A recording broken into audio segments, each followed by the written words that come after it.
everybody. Today we're going to be going over Module 5 of General Science. This module is basically about space and the different organisms in space. One important difference of three types of organisms in space is called meteoroids, meteors, and meteorites. They may sound different, but they're actually the same thing.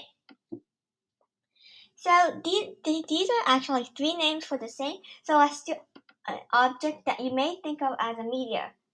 When a piece of rock or dust orbits the sun, it is called a meteoroid. What makes a meteoroid different from a minor planet or comet is just its size. Meteoroids are really, really small. When meteoroids move into Earth's atmosphere right here, it starts to glow as a result of the immense friction it moves past the molecules in the air. By this point, it gets a different name, a meteor. Most meteors are identified when they're about 100 kilometers above Earth and completely burn up by the time they reach about 80 kilometers. You may be able to see a meteor on any night, but it really depends on being at the right place at the right time and looking at the right spot of the sun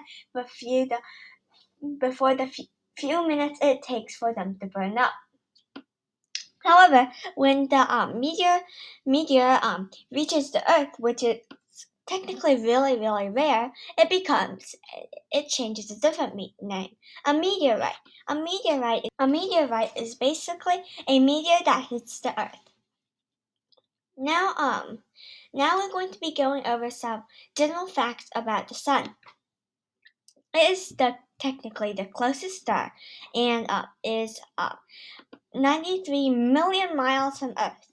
That's a lot. And it's really hot. So it's 5,538 Celsius and 10,000 Fahrenheit on the outside, and it's even hotter on the inside, which is 50 million Celsius and 27 million Fahrenheit on the inside. That's a lot. And it's made up of the core, the center, the radioactive zone, and the convective zone. So now we're going to be talking about solar eclipses. What are solar eclipses? I'll give you some time to think about it. Done? Solar eclipses are basically when the moon gets between the Earth and the sun and it casts a shadow upon the Earth. These are technically not really rare, but it's still really fascinating to see them.